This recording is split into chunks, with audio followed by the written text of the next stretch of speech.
Hello my dear students. कैसे हो आप सब लोग।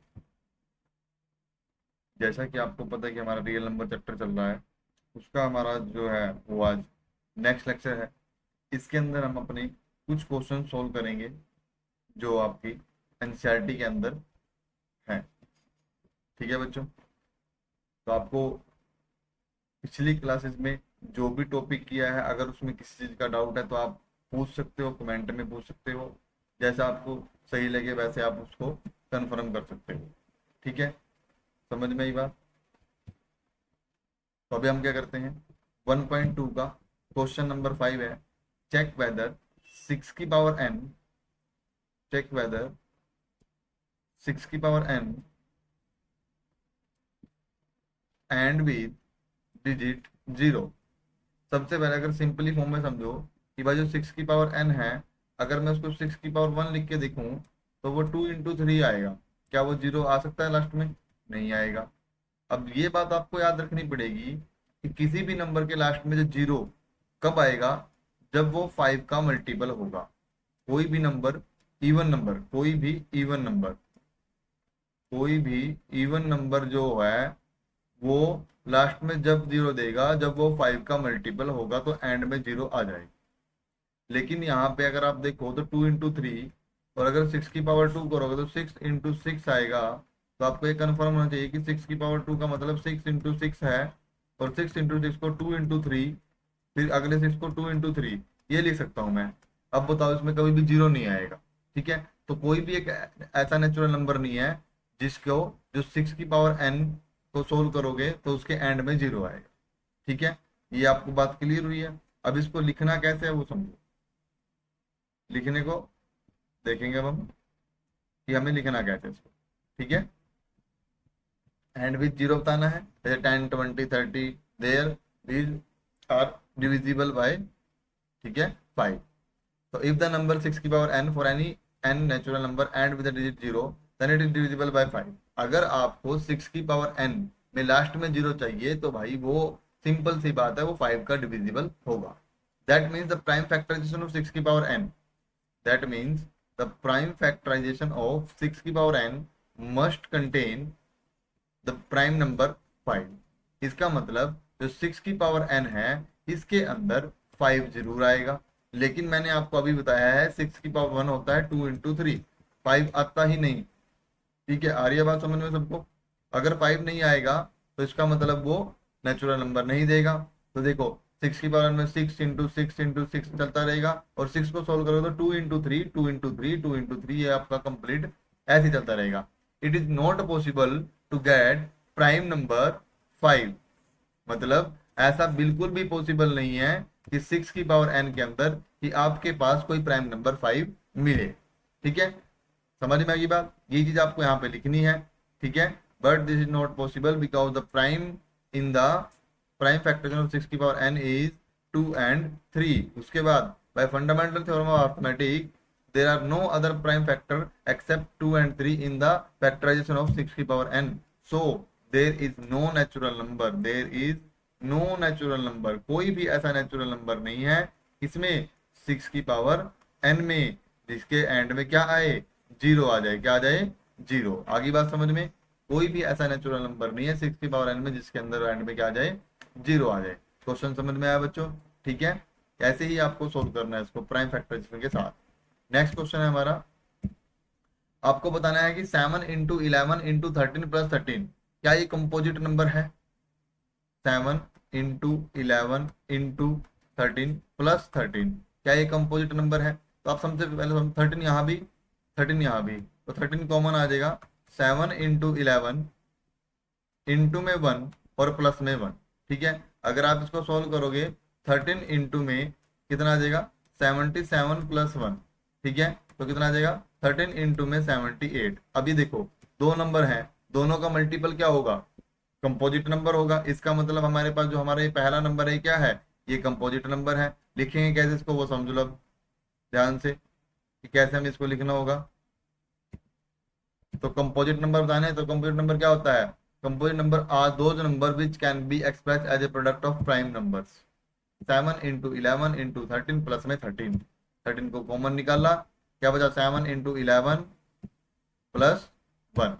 ठीक है, जब सोल्व करोगे 77 प्लस 1 13 इंटू में 78, और जब दोनों को मल्टीप्लाई करोगे तो आपका आंसर कितना आएगा, इसको प्राइम फैक्टराइज कर लो, 13 इंटू 2 इंटू 3।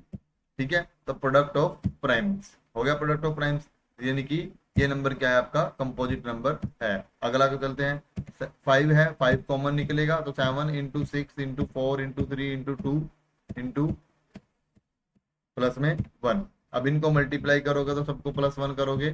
ठीक है, तो 5 इंटू में 109 प्रोडक्ट ऑफ प्राइम्स का आ जाएगा। ठीक है, इनका सबका, इसका मतलब क्या है कि ये नंबर भी हमारे पास क्या है, कंपोजिट नंबर है। आगे बात समझ में, ऐसे ऐसे कुछ कोई भी नंबर हो उनको सोल्व करना है आपको, कॉमन निकले कॉमन निकालो, अदरवाइज उनकी मल्टीप्लीकेशन करके देखो क्या मल्टीप्लाई करके प्राइम नंबर आता है या फिर क्या वो कंपोजिट नंबर आता है। समझ में आई बात। अगले पे क्या क्वेश्चन है, there are 156 208 and 260 student group A B C, तीन ग्रुप है ए बी सी के अंदर, तीनों में 156 208 260 स्टूडेंट है। Buses are to be hire to take them for a field trip, trip पे जाएंगे, and minimum number of buses to be hired if the same number of students be accommodated in each bus. मतलब एक बस के अंदर same number of student बिठाने हैं, तो बताओ कितनी बसेज आपके पास जाएंगी। ठीक है, तो सबसे पता है ना, मिनिमम नंबर को निकालने के लिए तो हमें क्या करना पड़ेगा, एचसीएफ निकालना पड़ेगा भाई। ठीक है, तो आपको पता है एचसीएफ निकाल लो इनका। एचसीएफ कैसे निकलेगा, डिवाइड फैक्टराइज करके प्राइम, फटाफट से प्राइम फैक्टराइज करो, इसके कितना आएगा 2 की पावर 2 इंटू 3 इंटू में 13। अगला कौन सा है 208, 208 को करो 2 104 पे, 52 पे, फिर 226 पे, फिर 13 पे, फिर 13 इंटू 1 पे, तो कितना है 2 की पावर 4 इंटू में 13 इंटू में 1। 260 पे चलेंगे 130 आ जाएगा, फिर कितना 65 आ जाएगा, फिर 5 पे 13 पे कटेगा, 13 पे 1 पे कट जाएगा, तो इसका मतलब 2 की पावर 2 इंटू में 5 इंटू में 13। ठीक है, अब चेक करो कि सबसे पहले क्या एचसीएफ निकालने के लिए क्या क्या करना है हमें, सबसे लीस्ट पावर, सबसे लीस्ट पावर कितनी है 2 की पावर 2, और कौन है कॉमन, कॉमन आएगा 13। इसका मतलब आपका जो एचसीएफ है वो कितना आया 52। क्लियर है बात। ठीक है, तो इन ईच बस 52 स्टूडेंट कैन बी अकोमोडेटेड। ठीक है, मतलब एक बस के अंदर, एक बस के अंदर 52 स्टूडेंट चाहिए हमें, 52 स्टूडेंट बैठेंगे। ठीक है, ठीक है, तो मिनिमम नंबर ऑफ बस कितने आएंगी, total number of student, total number of student कितने आएंगे, सबको प्लस करेंगे भाई, सब डिवाइड बाय 52, सबको प्लस के 624 डिवाइड बाय 52 कितने पे कटेगा 18 पे, यानी कि टोटल नंबर ऑफ बसेस कितनी आएंगी आपके पास 18 आएंगी। क्लियर हुई बात। 18 number of buses will be hired if the same number of students be accommodated in each bus। 18 बसें चाहिए, ठीक है, तब जाके सेम नंबर ऑफ स्टूडेंट उसके अंदर बैठ के चले जाएंगे। क्लियर हुई बात भाई। ठीक है बच्चों, नेक्स्ट क्वेश्चन पे चलते हैं अपने। Amazon fit a bathroom with square marble tiles of largest possible size, the size of the bathroom is 10 feet by 8 feet। ठीक है, what would be the size in inches, inches में निकालना है, of the tile required has to be cut, how many such tiles are required, inches में निकालना है, ध्यान रखनी है बात, सबसे बड़ी बात यहाँ पे है ये इंचेज में। ठीक है, 10 फीट दे रखा है, ठीक है, 10 इंटू में 12 करेंगे क्योंकि एक फीट में 12 इंच होते हैं, तो कितने हो गए 120 इंच हो गए। ठीक है, ब्रेथ ऑफ बाथरूम, बाथरूम भी 8 फीट दी गई है, तो 8 इंटू में 12 करेंगे, ठीक है, तो कितना आ जाएगा आपके 96 इंचेज आ जाएगा आपके पास। ठीक है, एरिया ऑफ बाथरूम निकालना है, एरिया ऑफ बाथरूम समझ आता है ना, लेंथ इंटू ब्रेथ। ठीक है, जब लेंथ इंटू ब्रेथ करोगे तो आपका आंसर कितना आएगा, फटाफट से निकालो, कितना बनेगा भाई, डिविडेंड रूल लगाओगे, जब लगाओगे तो उसको देख लेंगे बाद में, कितना बना 24, यानी कि 96 के टेबल में कितने जाएगा पूरा, एचसीएफ कितना है इसका 24, कितना है एचसीएफ 24, तो निकाल लो अब इसका, इसके बाद क्या निकलेगा, एचसीएफ निकल गया तो डिवाइड कर दो दोनों को, जैसे हमने पिछले में किया था। पिछले में क्या किया था, number of, total number of student, एक मिनट रुको, हमने किया था टोटल नंबर ऑफ स्टूडेंट्स, क्या किया था, total number of students divide by में 1 बस स्टूडेंट।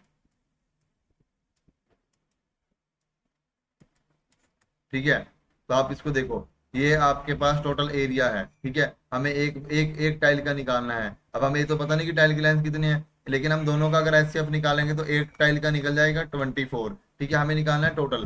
तो कितनी निकलेगी, साइड का स्क्वायर अपॉन साइड का स्क्वायर कितना आ जाएगा भाई, 24 इंटू 24 कितना आ जाएगा, 576 आएगा, लेकिन मल्टीप्लाई नहीं किया ताकि कट करने में इजीली आसानी पड़ जाए आपको।